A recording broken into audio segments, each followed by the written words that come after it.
بسم الله الرحمن الرحيم. السلام عليكم ورحمة الله تعالى وبركاته.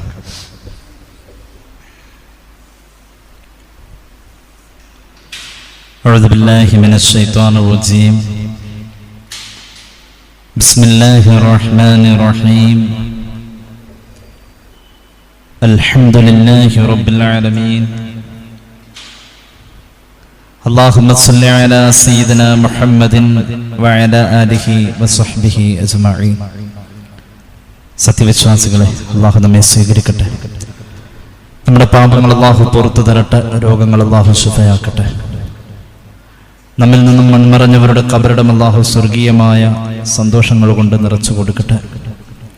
നമ്മുടെയും കുടുംബത്തിൻ്റെയും സൃഷ്ട ആയുസ് അള്ളാഹു പൊരുത്തപ്പെട്ട വഴിയിൽ ഇസ്സത്തോടെ സന്തോഷത്തോടെ ജീവിച്ച് ഈമാൻ സലാമത്തായി മരിക്കാൻ അള്ളാഹു നമുക്കെല്ലാവർക്കും തൗഫീഖ് നൽകട്ടെ. നമ്മോട് ദുആ കൊണ്ട് വസിയത്ത് ചെയ്തവരുടെ ആവശ്യങ്ങൾ അള്ളാഹു നിറവേറ്റി കൊടുക്കട്ടെ. കോവിഡിന്റെ പ്രതിസന്ധിയിൽ ലോകത്ത് വന്നിരിക്കുന്ന എല്ലാ കിഴിവുകളും അള്ളാഹു നികത്തി ബർക്കത്തിലേക്ക് മനുഷ്യ ജീവിതത്തെ കൈപിടിച്ചുയർത്തട്ടെ എന്ന് ആമുഖമായി ദുആ ചെയ്യുകയാണ്. റജബിന്റെ തുടക്കത്തിലുള്ള ആവേശം മനസ്സിൽ മങ്ങലേൽക്കുന്ന പോലെയുള്ള ജീവിത രീതികളിലേക്ക് മനുഷ്യർ വഴുതി മാറുന്ന ഒരവസ്ഥയെ നാം ഇന്ന് കണ്ടുകൊണ്ടിരിക്കുകയാണ്. അള്ളാഹുവിൻ്റെ മുന്നിൽ ഈ മാസം നമുക്ക് അനുകൂലമായി സാക്ഷിയാവാൻ, റജബ് നമുക്ക് അനുകൂലമായി സാക്ഷിയാവാൻ നമ്മുടെ ചിന്താമണ്ഡലങ്ങളിൽ ചില ആലോചനാ വിപ്ലവങ്ങൾ നടക്കേണ്ടതുണ്ട് എന്നതിലേക്ക് സൂചിപ്പിച്ചുകൊണ്ടാണ് ഹ്രസ്വമായ നമ്മുടെ ഇന്നത്തെ ചർച്ചയെ കൊണ്ടുപോകാൻ ഉദ്ദേശിക്കുന്നത്. സർവശക്തനായ അള്ളാഹു നമ്മുടെ അറിവിൽ ബറക്കത്തും അമല് ചെയ്യാനുള്ള തൗഫീഖും നൽകട്ടെ എന്ന് ദുആ ചെയ്യുകയാണ്. റബ്ബിന്റെ പൊരുത്തത്തിന് വേണ്ടിയാവണം നമ്മുടെ ജീവിതം എന്നത് പകലന്തിയോളം നമ്മുടെ അധ്വാനങ്ങളിൽ നാം ഓർക്കുകയും രാവിന്റെ യാമങ്ങളിൽ നമ്മളത് പരമാവധി ചിന്തിക്കുകയും ചെയ്യുന്ന കാര്യമാണ്. പക്ഷേ ചിന്തയും ആലോചനയും അതിൻ്റെ യഥാർത്ഥത്തിലേക്ക് എത്തുന്നില്ല എന്നത് വസ്തുതയാണ്. അള്ളാഹുവിൻ്റെ പൊരുത്തം എന്നത് ആഗ്രഹം മാത്രമായി അവശേഷിക്കുന്ന രീതിയിലേക്ക് ജീവിതം ചുരുക്കപ്പെടുകയാണ്. അത് പ്രാവർത്തിക തലത്തിൽ എത്തുക എന്നത് ശ്രമകരമായി ഇന്നും ഒരു സ്വപ്നമായി അവശേഷിക്കുകയാണ്. റജബ് മാസം നമ്മുടെ മുന്നിലേക്ക് വരുമ്പോൾ ലോകത്ത് ഒരുപാട് മഹാന്മാരെ ഓർക്കപ്പെടുന്നൊരവസരവും കൂടിയാണ് എന്നത് നാം ഓർക്കണം. മഹാനായ ഇമാമുന നബവി റഹ്മത്തുള്ളാഹി അലൈഹി, ഇമാമുന ശാഫിഈ റഹ്മത്തുള്ളാഹി അലൈഹി, മഹാനായ ഹസൻ ബസ്രി റഹ്മത്തുള്ളാഹി അലൈഹി, അങ്ങനെ തുടങ്ങി ധാരാളം മഹത്തുക്കൾ അള്ളാഹുവിന്റെ സവിധത്തിലേക്ക് യാത്ര തിരിച്ച മാസവും കൂടിയാണ് റജബ് മാസം. അവരുടെയെല്ലാം പാപന സ്മരണകൾ മനുഷ്യ മനോമുഖരങ്ങളിൽ വലിയ തിളക്കത്തോടുകൂടെ ചരിത്രത്തെ അയവിറക്കുന്ന ഒരു അവസ്ഥയിലേക്ക് എത്തുമ്പോൾ അവരുടെ ജീവിതം നമ്മുടെ മുന്നിൽ കാണിച്ചു വെച്ച ആ വലിയ ദൗത്യത്തെയും ലക്ഷ്യത്തെയും നാം ചരിത്രത്തിന്റെ വായനകളിലൂടെ ഒന്നൽപ്പം ഓർത്ത് പിന്നീട് മറന്നു പോകുന്ന അവസ്ഥയിലേക്ക് മാറുകയാണ്. അവിടെയെല്ലാം ശ്രദ്ധേയനാകുന്ന മഹാനായ ഒരു വ്യക്തിപ്രഭാവമുണ്ട്. മഹാനായ സുൽത്താനുൽ ഹിന്ദ് ഖാജ മുഈനുദ്ദീൻ അൽ ചിശ്തി അജ്മീരി ഖദ്ദസല്ലാഹു സിർറഹുൽ അസീസ് തങ്ങൾ അള്ളാഹുവിന്റെ ദീനിന്റെ പ്രബോധനാർത്ഥം ഇന്ത്യൻ ഉപദ്വീപിൽ ഇതുപോലെ ഓടി നടന്ന ഒരു മനുഷ്യനില്ല. മുഈനുദ്ദീൻ എന്ന് പറയുന്ന പേര് അക്ഷരത്തിലും അർത്ഥത്തിലും സ്ഥാപിക്കപ്പെട്ട ഒരു വ്യക്തിത്വമാണ് അദ്ദേഹം. റളിയല്ലാഹു അൻഹു വലിയ മഹാനാണ്. 800 വർഷം ഇന്ത്യ ഭരിച്ച ഭരണകർത്താക്കളിൽ ഒന്നും ഈ സുൽത്താൻ ഇല്ല. പക്ഷെ എന്നാലും ഇന്ത്യയുടെ സുൽത്താൻ എന്നാണ് ചരിത്രം ഈ മഹാനെ വിശേഷിപ്പിക്കുന്നത്. ഇത് മുസ്ലിമീങ്ങൾ മാത്രം കൊടുത്ത പേരല്ല. ഒരു പൊതുസമൂഹത്തിൽ അദ്ദേഹത്തെ പ്രതിനിധാനം ചെയ്യപ്പെടുന്നത് ഈ നാമത്തിലൂടെയാണ്. സുൽത്താനുൽ ഹിന്ദ് എന്നത് ഇന്ത്യയുടെ ആത്മാവിലായിരുന്നു ഖാജ മുഈനുദ്ദീൻ അൽ ചിശ്തി അജ്മീരി ഖദ്ദസല്ലാഹു സിർറഹുൽ അസീസ് ലയിച്ചു ചേർന്നത്. ജാതിമത ഭേദമന്യേ എല്ലാവരിലേക്കും തൗഹീദ് എത്തിക്കാൻ ഇന്ത്യയിൽ ഇനി ഇതിനപ്പുറം ഒരു ആൺകുട്ടി വരാൻ ഇല്ല എന്നുള്ളതാണ് ചരിത്രം സാക്ഷ്യപ്പെടുത്തുന്നത്. 90 ലക്ഷത്തോളം ആളുകൾക്ക് അറിയപ്പെട്ട കണക്കനുസരിച്ച് മലയാളത്തിലെ പല ഉത്തരവാദിത്തപ്പെട്ട ലേഖനങ്ങളിൽ നമുക്ക് വായിക്കാൻ കഴിയും. 90 ലക്ഷത്തോളം ആളുകൾക്ക് കലിമ ചൊല്ലിക്കൊടുക്കാൻ കഴിയുന്ന ഒരു ഭാഗ്യം ലോകത്ത് ഇന്ത്യ മഹാരാജ്യത്ത് നടപ്പാക്കപ്പെട്ടിട്ടുള്ളത് അല്ലാഹു റബ്ബുൽ ഇസ്സത്തിന്റെ ആ വലിയ തൗഫീഖിന് അർഹനായിട്ടുള്ളത് മഹാനായ ഖാജ മുഈനുദ്ദീൻ അൽ ചിശ്തി അൽ അജ്മീരി ഖദ്ദസല്ലാഹു സിറഹുൽ അസീസ് തങ്ങളാണ്. ഒരു വിലായത്തിന്റെ മേഖലയിൽ മാത്രമല്ല മഹാനവറുകളെ കാണപ്പെടേണ്ടത്. ആ മഹാൻ ഒരിക്കലും അള്ളാഹുവിന്റെ ദീനിന്റെ ശറഅ് വിട്ട് അതിന്റെ അപ്പുറത്തേക്ക് ഒരു മസ്ത് പിടിച്ച് നടന്ന ഒരവസ്ഥയിലൂടെ ആ മഹാനെ നമുക്ക് ചരിത്രത്തിൽ കാണാൻ കഴിയുന്നില്ല. പൂർണ്ണമായും ശരീഅത്ത് അനുസരിച്ച് ജീവിക്കുന്ന ഒരു നിറഞ്ഞ പണ്ഡിതൻ, ഒരു വലിയ ജ്ഞാനി, ഒരു വലിയ സൂഫി. ഈ രീതിയിലൂടെ ആ ജീവിതത്തെ ഓർക്കപ്പെടുന്ന ഒരു മാസവും കൂടിയാണ് റജബ്. കാരണം മഹാനവറുകളുടെ ജനനവും വഫാത്തും റജബിലായിരുന്നു. ഹിജ്റയുടെ 536 വർഷം റജബ് മാസം 14 തീയതിയാണ് ഖാജ മുഈനുദ്ദീൻ അൽ ചിശ്തി അൽ അജ്മീരി ഖദ്ദസല്ലാഹു സിറഹുൽ അസീസ് തങ്ങൾ ജനിക്കുന്നത്. മഹാനവറുകൾ വഫാത്താവുന്നത് ഹിജ്റയുടെ 627 വർഷം റജബ് മാസം 6 തീയതിയാണ്. ജീവിതത്തിന്റെ 2 അഗ്രങ്ങൾ വന്ന് സംഗമിച്ചു നിൽക്കുന്നത് റജബ് മാസത്തിലാണ്. ആധ്യാത്മിക ചിന്തയുടെ ആ ചരിത്ര വായനയിൽ ഈ റജബ് മാസത്തെ ഏറ്റവും കൂടുതൽ ഹർഷതാർത്ഥനയിക്കുന്നത് ആ വ്യക്തിത്വമാണ്. ഈ രീതിയിലൂടെ നമ്മൾ ആലോചിച്ചു വരുമ്പോൾ ഈ മഹാന്മാരെല്ലാവരും റജബിനെ, അല്ലെങ്കിൽ അവരുടെ ജീവിതം കൊണ്ട് റജബിൽ ഓർമ്മപ്പെടുത്തുന്ന തത്വങ്ങളെ നമുക്കൊന്ന് നേടാൻ കഴിയണമല്ലോ. അല്ലാഹു തൗഫീഖ് ചെയ്യട്ടെ. റജബ് നമുക്ക് അനുകൂലമാവണം. റമദാൻ മാത്രം അനുകൂലമായാൽ പറ്റൂല. റമദാൻ ഒരാൾക്ക് ലഭിക്കണമെങ്കിൽ റമദാനിന്റെ ആദ്യപടിയായ റജബ് കിട്ടണം, ശഅബാൻ കിട്ടണം. ശഅബാൻ വരാനിരിക്കുന്നു, ശഅബാൻ നമുക്ക് സ്വീകാര്യമാവണ്ടേ. റമദാൻ വരണം, റമദാൻ വന്നാൽ റമദാനും അനുകൂലമാവണ്ടേ. ഒന്നാമത്തെ ഈ പരീക്ഷ നമുക്ക് വിജയിക്കണം. ഈ റജബ് വന്നിട്ട് നമുക്ക് ഒരു അനക്കവും കുലുക്കവും ഇല്ലെങ്കിൽ ഇനി നമ്മുടെ ആയുസ്സിൽ ഇതിനപ്പുറം എപ്പോഴാണ്? റമദാനിലേക്കുള്ളതായ ഒരുക്കത്തിന്റെ ആദ്യപടിയിൽ തന്നെ നമുക്കൊരു നടുക്കമില്ലെങ്കിൽ അള്ളാഹു നമുക്ക് തൗഫീഖ് ചെയ്യട്ടെ. ജീവിതത്തിൽ ചിലതൊക്കെ ആലോചിച്ച്, ചില കാര്യങ്ങളിലൊക്കെ ഒന്ന് മാറ്റം വരുത്തി, ചിലതൊക്കെ ഉപേക്ഷയുടെ മാർഗത്തിലേക്ക് മാറ്റിവെച്ച്, ചില കാര്യങ്ങൾ അനുസരണയുടെ വീതിയിൽ കൊണ്ടുവന്ന് നമുക്കൊന്ന് മാറാൻ ഈ റജബ് അള്ളാഹു കാരണമാക്കട്ടെ. അള്ളാഹുവിന്റെ ഹബീബ് സല്ലല്ലാഹു അലൈഹി വസല്ലമ തങ്ങൾ പഠിപ്പിക്കുന്ന ഒരു ഹദീസിൽ കാണാം, നമുക്ക് 4 കാര്യങ്ങൾ ജീവിതത്തിൽ ഉണ്ട് എങ്കിൽ നമ്മെ സംബന്ധിച്ചിടത്തോളം നാളത്തേക്കുള്ള പരാജയമാണ് കാണാനിരിക്കുന്നത്. സർവശക്തനായ അല്ലാഹു റബ്ബുൽ ഇസ്സത്ത് നമ്മെ കാത്തുരക്ഷിക്കട്ടെ. 4 കാര്യങ്ങളെ കുറിച്ച് നമ്മെ സംബന്ധിച്ച് ഒന്ന് ആലോചിക്കേണ്ട സമയമാണിത്. ആ 4 കാര്യങ്ങൾ നമ്മുടെ ജീവിതത്തിൽ ഉണ്ട് എങ്കിൽ, ആ 4 കാര്യങ്ങൾ നമ്മളിൽ ഉണ്ട് എങ്കിൽ നമുക്ക് നാളെ പരാജയമായിരിക്കും. ആ കാര്യങ്ങളെക്കുറിച്ച് മുഹമ്മദ് റസൂൽ സല്ലല്ലാഹു അലൈഹി വസല്ലം തങ്ങൾ നമ്മെ ഉണർത്തുകയാണ്. നമുക്കൊന്ന് ആ കാര്യങ്ങളിലേക്ക് ഉണർന്ന് ചിന്തിച്ചാൽ ഈ പരിശുദ്ധ മാസത്തിൽ ധാരാളം മാറ്റങ്ങൾ വരുത്താൻ ഇനിയും നമ്മുടെ മുന്നിൽ ദിവസമുണ്ട്. അള്ളാഹു നമുക്ക് ആയുസ്സും തരട്ടെ, അള്ളാഹു നമുക്ക് ഭാഗ്യവും തരട്ടെ. ഒന്നാമത്തെ കാര്യം നിസ്യാനുദ്ദുനൂബിൽ മാളിയ. നമ്മുടെ ജീവിതത്തിൽ കഴിഞ്ഞു പോയ പാപങ്ങൾ നമ്മൾ മറന്നിട്ടുണ്ടെങ്കിൽ നാളെ പരാജയമാണ്. നമ്മുടെ ജീവിതത്തിലെ കഴിഞ്ഞ കാലത്തെ തെറ്റുകളെ നമുക്ക് ഓർക്കാൻ പറ്റുന്നില്ല. കഴിഞ്ഞ കാലങ്ങളിലെ തെറ്റുകളെ കുറിച്ച് ഓർക്കാൻ നമുക്ക് പറ്റുന്നില്ല. ഇന്നലെ നമ്മൾ ചെയ്ത തെറ്റുകൾ എന്താണെന്ന് നമുക്ക് ഇന്ന് ഓർക്കാൻ കഴിയുന്നില്ല. അങ്ങനത്തെ ഒരവസ്ഥയാണ് നമുക്കുള്ളത് എങ്കിൽ നമുക്ക് പരാജയമാണ്. പക്ഷെ ആ തെറ്റുകളെ കുറിച്ചുള്ള യാഥാർത്ഥ്യം മനസ്സിലാക്കണം. വഹിയ ഇൻദല്ലാഹി മഹ്ഫൂള. ആ തെറ്റുകൾ മുഴുവനും ഒന്നും കളയാതെ അള്ളാഹുവിന്റെ മുന്നിൽ സൂക്ഷിക്കപ്പെട്ടിരിക്കുകയാണ്. ഒന്നാമത്തെ ഈ സ്വഭാവം നമ്മളിലുണ്ടോ? നമ്മുടെ ഇന്നലകളിലെ തെറ്റുകൾ നമ്മൾ മറന്നിട്ടുണ്ടോ? എന്നാൽ നാളത്തേക്ക് നമുക്ക് പരാജയമാണ്. രണ്ടാമത്തെ നമ്മുടെ സ്വഭാവം വദിക്റുൽ ഹസനാത്തിൽ ബാളിയത്തി. നമ്മൾ ഇന്നലകളിൽ ചെയ്ത നന്മകൾ നമുക്ക് ഇന്ന് ഓർമ്മയുണ്ട് എങ്കിൽ, അതുണ്ടോ? നമ്മൾ ചെയ്ത നന്മകളെ ഓർക്കാൻ മാത്രമുള്ള മനസ്സ്, തെറ്റുകൾ മറന്ന മനസ്സ്, നന്മകൾ മാത്രം ഓർത്തിരിക്കുന്നു. അങ്ങനെയാ നമുക്ക് കഴിയൂ എങ്കിൽ നാളത്തേക്ക് വിജയം പ്രതീക്ഷിക്കേണ്ടതില്ല. മൂന്നാമത്തേത് ദുനിയാവിന്റെ കാര്യത്തിൽ നമ്മുടെ മുകളിലുള്ള ആളെ കുറിച്ചാണ് നമുക്ക് ആലോചന എങ്കിൽ, അവനേക്കാളും മുകളിലാകണമെന്ന ആലോചനയാണ് നമുക്കുള്ളതെങ്കിൽ നാളത്തേക്ക് ഒന്നുമേ ഇല്ല. നാലാമത്തെ കാര്യം ദീനിന്റെ കാര്യത്തിൽ നമ്മെക്കാളും താഴെ എന്ന് ചിലരെ കുറിച്ച് നമ്മൾ മനസ്സിലാക്കി. അവനേക്കാളും മുകളിലാണല്ലോ ദീനിന്റെ കാര്യത്തിൽ ഞാൻ.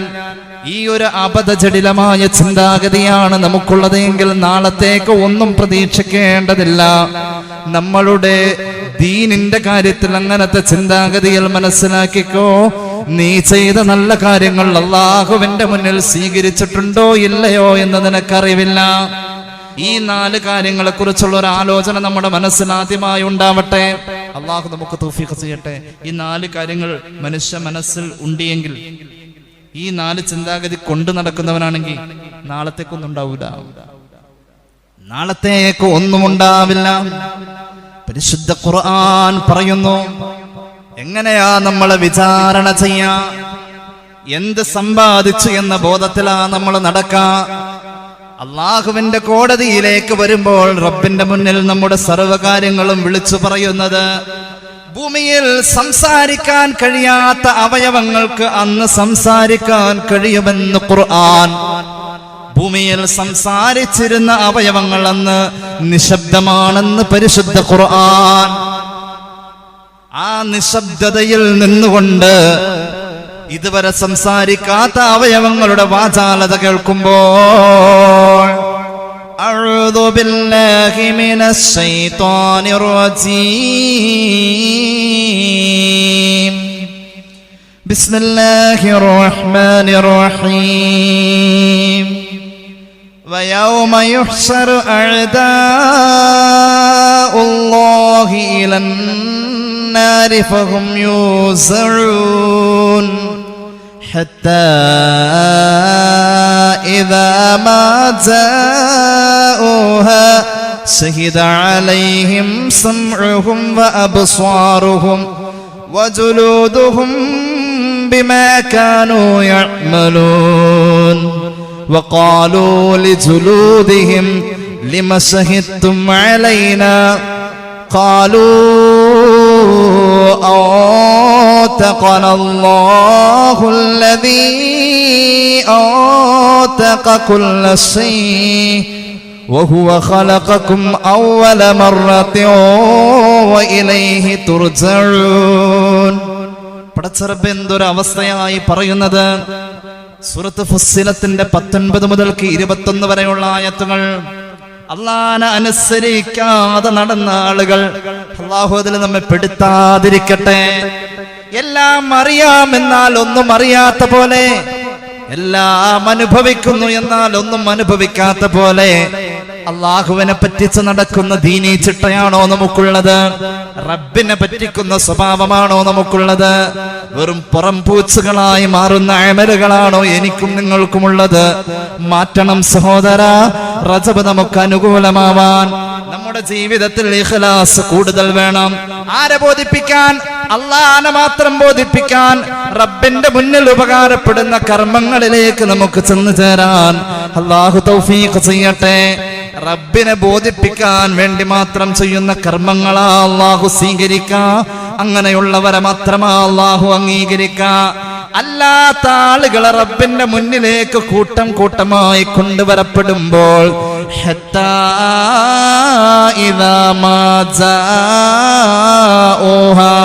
അവരങ്ങ് വന്ന് റബ്ബിന്റെ മുന്നിലങ്ങ് നിൽക്കുമ്പോൾ അവരുടെ കർണപുടങ്ങൾ അങ്ങ് വർത്താനം പറയാൻ തുടങ്ങുന്നു.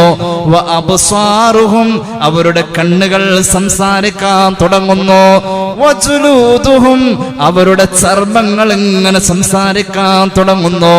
അത്ഭുതമേ മനുഷ്യ ശരീരം, നീ നാളെ പരലോകത്ത് ഇങ്ങനെ കാണിക്കുമ്പോൾ മനുഷ്യൻ ശരീരത്തോട് സ്വയം ചോദിക്കുകയാണ്,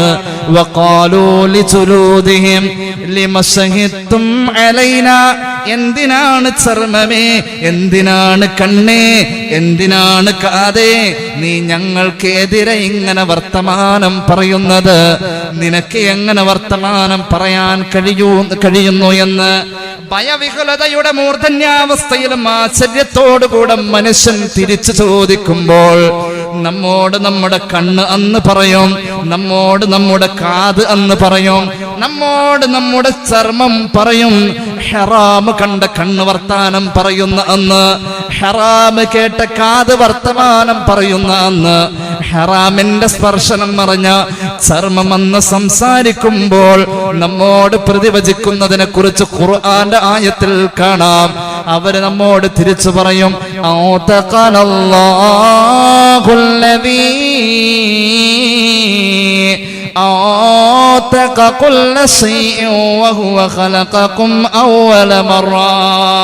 എല്ലാത്തിനും വർത്തമാനം പറയാൻ ഭൂമിയിൽ അവസരം കൊടുത്ത തമ്പുരാൻ തന്നെയാണ്. ഇന്ന് വർത്തമാനം അന്ന് പറയാത്ത ഞങ്ങളോട് ഇന്ന് പറയാൻ പറഞ്ഞത്, നിങ്ങൾക്കെതിരെ ഞാൻ പറയുമെന്ന് നമ്മുടെ ചർമ്മം നമ്മുടെ നേരെ നിന്നുകൊണ്ട് തറപ്പിച്ച് പറയുമെന്ന് ഖുർആൻ. ആ ദിവസം നമുക്ക് രക്ഷപ്പെടാൻ, ആ ദിവസം നമുക്ക് രക്ഷപ്പെടാൻ റജബ് നമുക്ക് അനുകൂലമാവട്ടെ. അടച്ചു വെച്ചിരിക്കുന്ന ഖുർആന്റെ താളുകൾ തുറക്കേണ്ട സമയം. നമ്മൾ ഒരിക്കൽ മാത്രം എടുക്കാൻ മുതിർന്നു വരുന്ന പരിശുദ്ധ ഖുർആനിന്റെ തങ്കലിപികളെ നാവിൻ തുമ്പിലേക്ക് കൊണ്ടുവരേണ്ട സമയം, ദിക്റുകൾ വർദ്ധിപ്പിക്കേണ്ട സമയം. എന്തിനാ റമദാന് വേണ്ടി കാത്തു നിൽക്കുന്നത്? അങ്ങനെ തോന്നലുണ്ട്. റമദാൻ വന്നാൽ നന്മകളാവും. റമദാനിലേക്ക് ഒരു ഒരുക്കം നേരത്തെ ഉണ്ടാവണം. ആ ഒരുക്കം റമദാനെ പരിഗണിക്കാൻ വേണ്ടിയിട്ട് റജബീന്ന് അങ്ങ് തുടങ്ങിയ ഇവിടുന്ന് തന്നെ റമദാന്റെ കാര്യം ഉറപ്പിക്കാം. അള്ളാഹു തൗഫീഖ് ചെയ്യുമാറാവട്ടെ.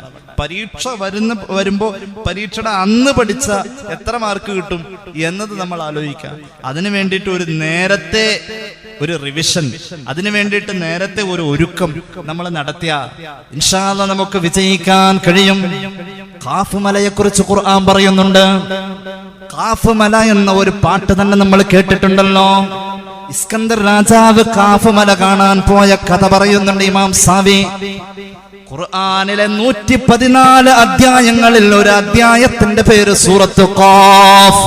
അങ്ങനെ ഒരു മലയുണ്ട്, അങ്ങനെ ഒരു മലയുണ്ട്. ഈ ഭൂമിയുടെ ഭൂമധ്യരേഖയും അക്ഷാംശരേഖയും ഭൂമിയുടെ ചിത്രം നമുക്ക് വരച്ചതാ കാണിച്ചു തരുന്ന കണക്കിനപ്പുറത്ത് ഒരു മലയുണ്ട്. ആ മലയുടെ പേരാണ് ഖാഫ് എന്ന മല. ഈ ഖാഫ് മല കാണാൻ പോയ ഒരു മനുഷ്യന്റെ കഥ പറയുന്നുണ്ട് ഖുർആൻ വ്യാഖ്യാന ഗ്രന്ഥങ്ങളിൽ. അള്ളാഹുവിന്റെ ഖുർആനിലെ ഒരു അധ്യായത്തിന്റെ പേര് സൂറത്ത് ഖാഫ്. സൂറത്ത് ഖാഫിലൂടെ പറയപ്പെടുന്ന, ഞാൻ മുമ്പൊരിക്കൽ ഈ ചരിത്രം ഇവിടെ പറഞ്ഞതാണ്, ആവർത്തിക്കുന്നില്ല, വിശാല വിസ്തൃതമായ ഖാഫ് മലയുടെ വലിപ്പത്തിലേക്ക് മനുഷ്യന്റെ മനോമുഖരത്തെ കൊണ്ടുവരുന്ന ചരിത്ര പണ്ഡിതന്മാർ ഈ ഖാഫ് മലയേക്കാളും വലിപ്പമുള്ള ഒരു തുലാസിനെ കുറിച്ച് പറയുന്നുണ്ട്. അള്ളാഹുവിന്റെ ഹബീബ് നമുക്ക് പഠിപ്പിച്ചു തന്ന, നമ്മുടെ നന്മയും തിന്മയും തൂക്കുന്ന തുലാസ് എന്ന മീസാൻ എന്ന തുലാസ്. അള്ളാഹുവേ, ആ തുലാസിന്റെ ഭാരം നമ്മുടെ നന്മ കൊണ്ടാവാൻ റബ്ബ് നമുക്ക് തൗഫീഖ് ചെയ്യട്ടെ. അങ്ങനെ ഒരു തുലാസ് ഉണ്ട്. അതിലേക്ക് എന്താ നമ്മൾ സമ്പാദിച്ചു വെച്ചത്? നമ്മൾ എന്താ സമ്പാദിച്ചത്? ഖാഫ് മലയേക്കാളും വലിപ്പമുണ്ട് അതിന്റെ ഒരു തട്ടിന്. ആ തട്ട് നിറയ്ക്കാൻ എന്താ സമ്പാദിച്ചത്? കണ്ണടച്ചു പിടിച്ചിട്ടൊരു ലാ ഇലാഹ ഇല്ലല്ലാഹ് ചൊല്ലിയ ആ ലാ ഇലാഹ ഇല്ലല്ലാഹ് നമ്മുടെ ഹൃദയത്തെ സ്പർശിക്കുന്നുണ്ടോ? ഒന്ന് ആലോചിച്ച് നോക്കി. ഇപ്പൊ നിങ്ങൾ എന്തായാലും ചെയ്യണ്ട, കുറച്ച് കഴിഞ്ഞിട്ടൊന്ന് കണ്ണടച്ചു പിടിച്ചിട്ട് ലാ ഇലാഹ ഇല്ലല്ലാഹ് എന്ന് അങ്ങോട്ട് പറഞ്ഞ നമ്മുടെ മനസ്സിലത് എത്ര കയറുണ്ട്? നാവില് മാത്രമേ ഉള്ളൂ. എപ്പോഴും പറയാറുണ്ട് നമ്മളൊരു ഹദീസ്, അരുവിയുടെ അരികിലെ കല്ല് പോലെയാ നമ്മള്. നനവ് ഉള്ളിലേക്ക് എത്താറില്ല, പുറത്ത് മാത്രമേ ഉള്ളൂ. കല്ല് നനഞ്ഞിട്ടുണ്ടോ? ഉണ്ട്, എന്നാൽ അതിന്റെ ഉള്ളിൽ ആ നനവ് എത്തിയിട്ടില്ല. അങ്ങനെ നിങ്ങൾ ആവല്ലേ എന്ന് മുഹമ്മദ് റസൂൽ സല്ലല്ലാഹു അലൈഹി മുഹമ്മദ് സല്ലല്ലാഹു അലൈഹി വസല്ലം. അത്രത്തോളം നമ്മുടെ ജീവിതത്തിൽ ഈമാൻ സ്പർശിതമല്ല. ഖാഫ് മലയേക്കാളും വലിപ്പമുള്ള തുലാസിന്റെ തട്ടൊന്ന് നിറയ്ക്കാൻ ജമ്മു കാശ്മീർ മുതൽ ആസാം വരെ വിശാല വിസ്തൃതമായി കിടക്കുന്ന ഹിമാലയമല്ല ഖാഫ്. വലിയ അത്ഭുതമാണ് ഖാഫ്. ഈ ഖാഫ് മലയേക്കാളും വലിപ്പമുള്ള തുലാസൊന്ന് നിറയ്ക്കാൻ അള്ളാഹുവിന്റെ ഹബീബ് പഠിപ്പിച്ചിട്ടുണ്ട്. ഹൃദയം സ്പർശിക്കുമെങ്കിൽ ദിക്ർ മതി, ഹൃദയം സ്പർശിക്കുമെങ്കിൽ സ്വലാത്ത് മതി. നമുക്കത് നിറയ്ക്കാൻ കഴിയും. എന്തേ കഴിയൂലേ? വലിയ അധ്വാനമില്ലല്ലോ. ചാരിക്കടന്ന് ചൊല്ലിയാൽ പോരെ, ചാരിയിരുന്ന് ചൊല്ലിയാൽ പോരെ. കിടന്നു ചൊല്ലിയാൽ പോരെ, സൗകര്യാർത്ഥം ഒന്ന് ഒഴിഞ്ഞിരുന്നാൽ പോരെ. ഒരു 10 ദിക്ർ കണ്ണടച്ച് പിടിച്ചിട്ട് അള്ളാനെ ഓർത്ത് ചൊല്ലാൻ. 10 ദിക്ർ എത്ര മിനിറ്റ് വേണം? ഒരു 20 സെക്കൻഡ് മതി ഒരു ദിവസം. അങ്ങനെ ഒരു അമല് ജിഹാദ് ചെയ്യുന്നതിനേക്കാളും ഇങ്ങനെ കുറെ നന്മകൾ ഇങ്ങനെ പറഞ്ഞ് നിങ്ങൾ ദിർഹമും ദീനാറും സദഖ ചെയ്യുന്നതിനേക്കാളും, നിങ്ങൾ ഒരുപാട് സൽക്കർമ്മങ്ങൾ ചെയ്യുന്നതിനേക്കാളും അള്ളാഹുവിന്റെ മുന്നിൽ പെട്ടെന്ന് പരിഗണിക്കുന്ന ഒരു അമല് അള്ളാനെ ഇടയ്ക്ക് ഇങ്ങനെ പെട്ടെന്നുള്ള ഓർമ്മയിലേക്ക് കൊണ്ടുവരല. മുഹമ്മദ് മുസ്തഫ സല്ലല്ലാഹു അലൈഹി വസല്ലം ഖതീബ് തിബ്രീസി മിഷ്കാത്തിൽ ആ ഹദീസ് രേഖപ്പെടുത്തുന്നത് കാണാം. പെട്ടെന്ന് ഇങ്ങനെ അള്ളാഹനെ നമ്മുടെ മനോമുഖരത്തിലേക്ക് കൊണ്ടുവരാം. അല്ലാഹ് എന്നൊരു വിളി, അല്ലാഹ് അല്ലാന്ന് കേട്ടാൽ കരയുന്ന മഹാന്മാരുണ്ടായിരുന്നു. അല്ലാന്ന് കേട്ട കരയും, അല്ലാന്ന് കേട്ടാൽ കരയുന്ന അവസ്ഥ. കാഫ് മലയെ കുറിച്ച് ചരിത്രത്തിൽ അവതരിപ്പിക്കപ്പെട്ടോടത്ത് മനുഷ്യർ അത്ഭുതപ്പെടുന്നുവെങ്കിൽ ആ കാഫ് മലയെക്കാളും വലിപ്പമുള്ള തുലാസിന്റെ തട്ട് നിറയ്ക്കാൻ മഹാനായ ദാവൂദ് നബി അലൈഹി സ്വലാത്തു വസ്സലാമിന് ഒരിക്കൽ ഒരാഗ്രഹം. അല്ലാഹുവോട് പറഞ്ഞു, ഇന്നി ഉരീദു അൻ ഉശാഹിദ സിറാത വൽ മീസാന ഫീ ദാരിദ് ദുനിയ.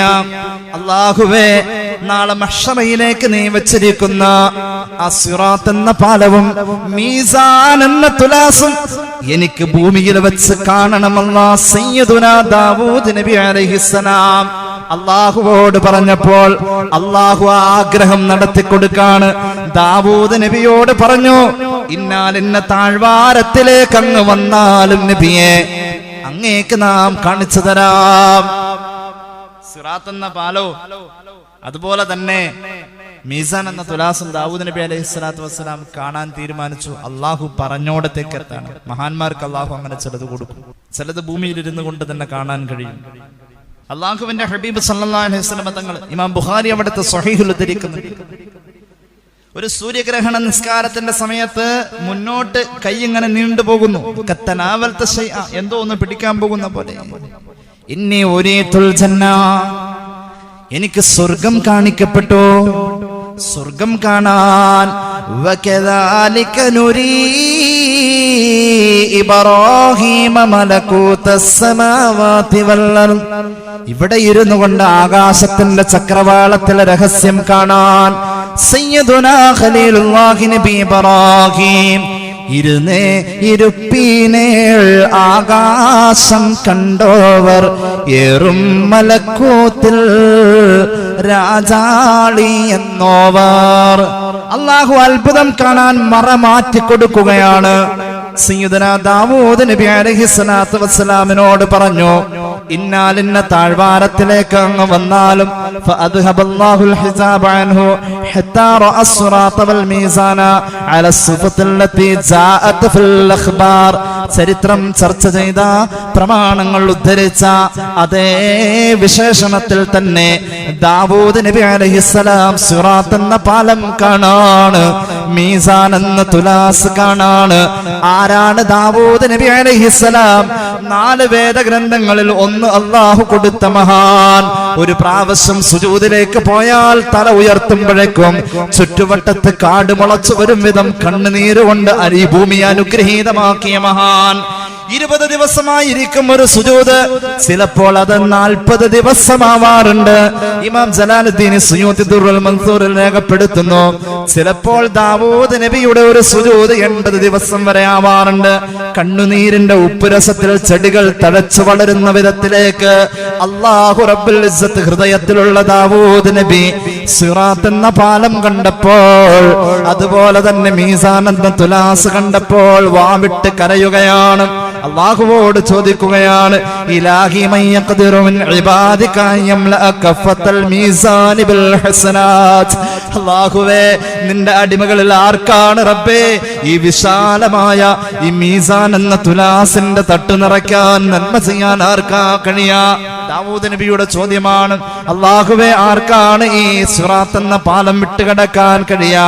അല്ലാഹു പറഞ്ഞു, ദാവൂദ് നബിയെ, മൻ ഖാല ലാ ഇലാഹ ഇല്ലല്ലാഹ് മുഹമ്മദുർ റസൂലുള്ളാഹി. ഉറക്കെ മുഹമ്മദ് റസൂലുള്ളാഹി സ്വല്ലല്ലാഹു അലൈഹി വസല്ലം മറത്തം വാഹിദ ബിൽ ഇഅ്തിഖാദ്, മനസ്സറിഞ്ഞിട്ട് ഒരു പ്രാവശ്യം ലാ ഇലാഹ ഇല്ലല്ലാഹ് മുഹമ്മദ് റസൂലുള്ളാഹ് പറയാൻ എനിക്കും നിങ്ങൾക്കും കഴിഞ്ഞാൽ, ഞാൻ നേരത്തെ പറഞ്ഞത്, ഒരു 20 സെക്കൻഡ് നമ്മൾ കണ്ണടച്ച് പിടിച്ച് കണ്ണ് നിറയും വിധം അള്ളാനെ ഓർത്തിട്ട്, അള്ളാഹു ചെയ്ത അനുഗ്രഹങ്ങൾ ഓർത്തിട്ട് ലാ ഇലാഹ ഇല്ലല്ലാഹ് പറയാൻ നമുക്ക് കഴിഞ്ഞാൽ, അള്ളാഹു ദാവൂദ് നബിയോട് പറയാണ്, അങ്ങനത്തെ മനുഷ്യനതാ ഇടിമിന്നലിന്റെ വേഗതയിലായിരിക്കും അവൻ ആ ലാ ഇലാഹ ഇല്ലല്ലാഹുടെ പവർ കൊണ്ട് സിറാത്ത് കടക്കാൻ. അള്ളാഹു തൗഫീഖ് ചെയ്യട്ടെ. ഈ റജബിൽ അങ്ങനെ ഒരു പതിവ് നമുക്കുണ്ടാക്കണം. അത്താഴമൊക്കെ കഴിച്ചിട്ട് നമ്മൾ ഇങ്ങനെ വെറുതെ വന്നിരുന്ന് മൊബൈൽ കാണുന്ന സമയത്ത്, കാണണ്ടെന്നല്ല പറയുന്നത്, കണ്ടോ, അതുപോലെ അതേ പ്രാധാന്യത്തിൽ ഒന്ന് തനിച്ചിരുന്ന് അല്ലാ എന്ന വിചാരത്തിൽ ഒരു 10 ദിക്ർ, 10 മതി, അത് മനസ്സിൽ തെറ്റിച്ചെല്ലണം. ഈ റജബിന്റെ ഏറ്റവും വലിയൊരു ഗിഫ്റ്റ് ആവട്ടെ അത് പതിവാവട്ടെ. ആ 10 അടുത്ത ദിവസം 20 ആവണം, 20 40 ആവണം. തൗഫീഖ് ചെയ്യട്ടെ. ആദ്യം 10 ദിക്ർ മനസ്സറിഞ്ഞിട്ട് അള്ളാനെ ഓർത്ത് നമുക്ക് പടച്ചോന്റെ അനുഗ്രഹങ്ങൾ ഓർത്ത് കണ്ണ് നിറച്ചങ്ങോട്ട് ചൊല്ലാൻ ഈ റജബിൽ കഴിയണം. അത് ഷഅബാൻ ആവുമ്പോഴേക്കും ഒരു 50 ദിക്റിലേക്ക് ആവണം. റമദാൻ ആവുമ്പോൾ 100 എണ്ണം ആവണം. ആയുസ് എത്ര ഇനി ബാക്കിയുണ്ടെന്ന് അറിയില്ല, എത്ര റമദാൻ ഇനി സ്വീകരിക്കാൻ നമുക്ക് ഭാഗ്യമുണ്ടെന്ന് അറിയില്ല. റജബിൽ നമുക്ക് അങ്ങനെ ഒരു ഭാഗ്യം വേണം. അള്ളാഹു തൗഫീഖ് ചെയ്യട്ടെ. എല്ലാവരും അങ്ങനെ ചെയ്യോ? ഒരു ഇൻഷാ അല്ലാഹ് പറഞ്ഞേ. ഇൻഷാ അല്ലാഹ് നമ്മുടെ വീട്ടിലും പറയണം. 10 ദിക്ർ, ഒരുപാട് വേണ്ട, 10 ദിക്ർ 20 സെക്കൻഡ് മതി. ലാ ഇലാഹ ഇല്ലല്ലാഹ്. അങ്ങനെ ആരെയും ബോധിപ്പിക്കണ്ട. ഇങ്ങനൊരു രഹസ്യ അമല് ഈ റജബിൽ തുടരണം. ദാവൂദ് നബിയോട് അള്ളാഹു പറയാം, മനസ്സറിഞ്ഞ ഒരു ദിക്ർ ഇല്ല മതി, സിറാത്ത് കടക്കാൻ കഴിയും. അപ്പൊ നമ്മുടെ ദിക്ർ ആയിട്ടില്ല, ആവണം. അള്ളാഹു തൗഫീഖ് ചെയ്യട്ടെ. ബിസ്മി ആവണം. ബിസ്മി ചൊല്ലി ഒന്നടിച്ചപ്പോൾ ഒരു കടല് പിളർന്നത് ഒരു മനുഷ്യന്റെ കൈ കൊണ്ടല്ലേ, മലക്കിന്റെ കൈ കൊണ്ടല്ലോ. സയ്യിദുനാ മൂസ അലൈഹിസ്സലാം ബിസ്മി ചൊല്ലിയിട്ട് ഒരു കല്ലിലടിച്ചപ്പോ ഒരു ശിരസിന്റെ വലിപ്പമുള്ള കല്ലിൽ നിന്നും 12 പുഴ ഉണ്ടായി എന്ന് പറഞ്ഞത് ഖുർആനാണ്. ദിക്റിന്റെ മഹത്വമാണത്. റജബുൻ ഷഹ്റുല്ലാ, റജബ് അള്ളാന്റെ മാസം, ലാ ഇലാഹ ഇല്ലല്ലാഹയുടെ മാസം. നെഞ്ചേറ്റാണ്. അള്ളാഹു തൗഫീഖ് ചെയ്യട്ടെ. മഹാനായ ദാവൂദ് നബി അലൈഹിസ്സലാത്തു വസ്സലാമിനോട് അള്ളാഹു പറഞ്ഞു, ദാവൂദ് നബിയെ, വമൻ തസദ്ദഖ ബിമിത്ലി തംറത്തിൻ ലിഅജലി യംലഉൽ മീസാൻ, ഒരു ഈത്തപ്പഴത്തിന്റെ വലിപ്പമുള്ള, ഈത്തപ്പഴം സുലഭമായി കിട്ടുന്നോടത്തെ ചരിത്രമാണിത്. ഈത്തപ്പഴത്തിന്റെ വലിപ്പമുള്ള അത്രയും സാധനം അള്ളാഹുവിന്റെ പൊരുത്തം മാത്രം മനസ്സിൽ ഉദ്ദേശിച്ച് ഈ പറഞ്ഞ ദിക്ർ പോലെ തന്നെ ഒരു ഈത്തപ്പഴം ഒരാൾ അള്ളാഹുവിന്റെ മാർഗ്ഗത്തിൽ സദഖ ചെയ്താൽ മതി. ആ സിറാത്ത് എന്ന ആ മീസാൻ എന്ന തുലാസ് നിറയ്ക്കാൻ കഴിയും. ദാവൂദ് നബിയെ എന്ന് ദാവൂദ് നബിക്ക് അള്ളാഹു കൊടുത്ത മറുപടി നമ്മുടെ ജീവിതത്തിൽ ഒരു പ്രചോദനമാവട്ടെ, ഒരു പ്രേരണയാവട്ടെ, ഒരു ആവേശമാവട്ടെ. റജബിനെ ഹയാത്താക്കാൻ അള്ളാഹു നമുക്ക് തൗഫീഖ് നൽകട്ടെ. ഇത്രയും പറഞ്ഞുകൊണ്ട് ഹ്രസ്വമായ എന്റെ വാക്കുകൾ നിർത്തുന്നു. 3 സ്വലാത്ത് ചൊല്ലി ദുആ ചെയ്യാം. സല്ലല്ലാഹു അലാ മുഹമ്മദ് സല്ലല്ലാഹു അലൈഹി വസല്ലം, സല്ലല്ലാഹു അലാ മുഹമ്മദ് സല്ലല്ലാഹു അലൈഹി വസല്ലം, അല്ലാഹുമ്മ സ്വല്ലി അലാ മുഹമ്മദ് യാ റബ്ബി സ്വല്ലി അലൈഹി വസല്ലം. അൽഹംദുലില്ലാഹി റബ്ബിൽ ആലമീൻ. അല്ലാഹുമ്മ സ്വല്ലി അലാ സയ്യിദിനാ മുഹമ്മദിൻ വഅലാ ആലി സയ്യിദിനാ വമൗലാനാ മുഹമ്മദ്. അല്ലാഹുവേ, ഞങ്ങളെ നീ സ്വീകരിക്കണേ തമ്പുരാനെ, ഞങ്ങളുടെ പാപങ്ങൾ പൊറുക്കണേ അല്ലാഹ്. റബ്ബേ, തസ്കിയത്തുള്ള ഒരു ഹൃദയം തന്നനുഗ്രഹിക്കണേ അല്ലാഹ്. അല്ലാഹുവേ, ഞങ്ങൾ അറിഞ്ഞ് ചെയ്ത, അറിയാതെ ചെയ്ത, രഹസ്യമായി സംഭവിച്ച, പരസ്യമായി സംഭവിച്ച എല്ലാ തെറ്റുകുറ്റങ്ങളും ഞങ്ങൾക്ക് മാപ്പാക്കണേ അല്ലാഹ്. അല്ലാഹുവേ, കോവിഡിന്റെ പ്രതിസന്ധിയിൽ ഞങ്ങളുടെ ജീവിതത്തിൽ പലർക്കും പ്രയാസങ്ങളുണ്ട്. കടങ്ങളുള്ളവരുടെ കടങ്ങൾ കുമിഞ്ഞുകൂടുന്നു, കച്ചവടത്തിൽ കുറവുണ്ട്. അല്ലാഹുവേ, നിലവിൽ ജോലി നഷ്ടപ്പെട്ടവരുണ്ട്, ശമ്പളം കുറഞ്ഞവരുണ്ട്, വരുമാനമില്ലാതായവരുണ്ട്. ഖൈർ പകരം നൽകണേ അല്ലാഹ്, ഖൈർ പകരം നൽകണേ അല്ലാഹ്. അല്ലാഹുവേ റബ്ബേ, സ്ഥലം വിറ്റ് പോവാൻ വേണ്ടിയിട്ട് ഒരു സഹോദരൻ ദുആ ചെയ്യാൻ ഏൽപ്പിച്ചു. അല്ലാഹുവേ, അത് വിറ്റ് അവരുടെ ആവശ്യം എന്തൊക്കെയാണെങ്കിലും നടന്നു കാണാൻ നീ ഭാഗ്യം നൽകണേ അല്ലാഹ്. നീ തൗഫീഖ് നൽകണേ അല്ലാഹ്, തൗഫീഖ് നൽകണേ അല്ലാഹ്.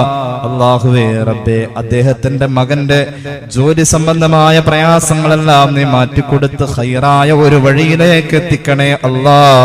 ആ കുടുംബത്തിൽ സന്തോഷം നൽകണേ അല്ലാ. അല്ലാഹുവേ വിദേശത്തേക്ക് ജോലി തേടിപ്പോയ ഞങ്ങളുടെ ഒരുപാട് സഹോദരങ്ങളുണ്ട്. അല്ലാഹുവേ വഴി തെളിച്ചു കൊടുക്കണേ അല്ലാ. ഖൈറായ ജോലി കൊടുക്കണേ അല്ലാ. നിലവിലെ ജോലി നഷ്ടപ്പെട്ടവരുണ്ട് റബ്ബേ, നീ അവർക്ക് പകരം നൽകണേ അല്ലാ. ഇന്റർവ്യൂ കഴിഞ്ഞ് പ്രതീക്ഷയോടുകൂടെ കാത്തിരിക്കുന്ന വിദേശത്തേക്ക് പോയ മകന് വേണ്ടിയിട്ട് ദുആ ചെയ്യാൻ പിതാവ് ഏൽപ്പിച്ചു. തൗഫീഖ് നൽകണേ അല്ലാ. ഖൈറായ ജോലി എത്തിക്കണേ അല്ലാ. അല്ലാഹുവേ ഞങ്ങളുടെ കുടുംബത്തിൽ ഐശ്വര്യം നൽകുക അല്ലാ. വിവാഹ പ്രായമെത്തിയ ഞങ്ങളുടെ മക്കൾക്ക് അനുയോജ്യരായ ഇണകളെ എത്തിക്കണേ അല്ലാ. ഞങ്ങളുടെ കടങ്ങൾ നീ തന്നതാണ് അല്ലാ. റജബിന്റെ ബറക്കത്ത് കൊണ്ട് വീട്ടിത്തരണേ അല്ലാ. റജബും ശഅബാനും റമളാനും ഞങ്ങളുടെ ജീവിതത്തിൽ ആവർത്തിച്ച് കിട്ടുന്ന അനുഗ്രഹമാവാൻ ഞങ്ങൾക്ക് ആയുസ് നീട്ടിത്തരണേ അല്ലാ. അല്ലാഹുവേ റജബ് ഞങ്ങൾക്ക് ഗുണകരമാക്കണേ അല്ലാ. ശഅബാൻ അനുകൂലമാക്കുക അല്ലാ. റമളാന്റെ മഹത്വങ്ങൾ ഞങ്ങൾക്ക് വേണ്ടിയിട്ട് നിന്റെ മുന്നിൽ സാക്ഷി പറയണം അല്ലാ. അന്ത്യം നന്നായി കലിമ ഉച്ചരിച്ച് മരിക്കാനുള്ള ഭാഗ്യത്തിൽ ചേർക്കുക അല്ലാ. ഞങ്ങളെ സഹായിക്കുന്നവരെ നീ സഹായിക്കുക അല്ലാ. ഞങ്ങളെ സ്നേഹിക്കുന്നവരെ നീ സ്നേഹിക്കണേ അല്ലാ. ربنا آتنا في الدنيا حسنة وفي الآخرة حسنة وقنا عذاب النار آمين برحمتك يا أرحم الراحمين. السلام عليكم ورحمة الله وبركاته.